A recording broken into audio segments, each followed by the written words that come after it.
சென்னையில் ஜல்லிக்கட்டு போராட்டத்தில் நிகழ்ந்த வன்முறை தொடர்பாக ஓய்வு பெற்ற நீதிபதி தலைமையில் விசாரணை ஆணையம் அமைக்கப்படும் என்று முதலமைச்சர் பன்னீர்செல்வம் சட்டப்பேரவையில் அறிவித்தார். தமிழக சட்டப்பேரவையில் 110 விதியின் கீழ் முதலமைச்சர் பன்னீர்செல்வம் வாசித்த அறிக்கையில் கடந்த 23ஆம் தேதி ஏற்பட்ட வன்முறையில் நடுக்குப்பம் மீன் சந்தை சேதமடைந்திருப்பதை குறிப்பிட்டார். அந்த பகுதியில் தற்காலிக மீன் சந்தை அமைக்கும் பணிகள் ஓரிரு நாட்களில் முடிவடையும் என்றும் 70 லட்சம் ரூபாய் செலவில் நிரந்தர மீன் விற்பனை சந்தை அமைத்து தரப்படும் என்றும் முதலமைச்சர் கூறினார்.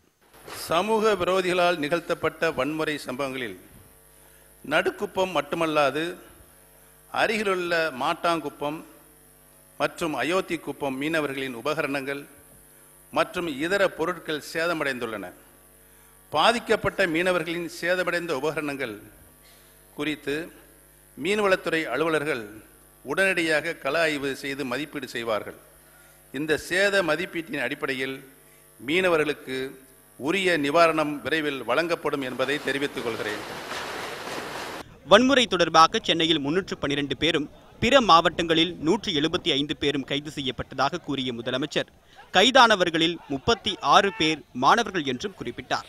மாணவர்களின் எதிர்காலம் கருதி அவர்கள் விடுவிக்கப்படுவார்கள் என்றும் முதலமைச்சர் அறிவித்துள்ளார்.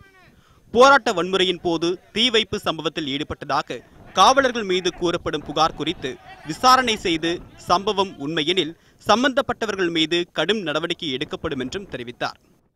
ஜல்லிக்கட்டு நடைபெற வேண்டி நடத்தப்பட்ட போராட்டங்களின் தொடர்ச்சியாக 23/1/2017 அன்று சென்னை, மதுரை, கோவை மற்றும் தமிழகத்தின் இதர பகுதிகளில் நடந்த சட்டம் ஒழுங்கு பிரச்சனைகளின் உரிய காரணங்கள் மற்றும் சூழ்நிலைகளை விசாரிப்பதற்கு தனி விசாரணை ஆணையம் அமைக்கப்படும்.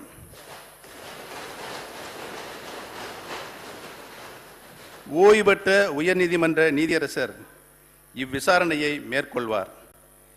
ஓய்வு பெற்ற நீதிபதி தலைமையிலான விசாரணை ஆணையம் தனது அறிக்கையை 3 மாதத்திற்குள் தாக்கல் செய்யும் என்றும் முதலமைச்சர் பன்னீர்செல்வம் கூறியுள்ளார்.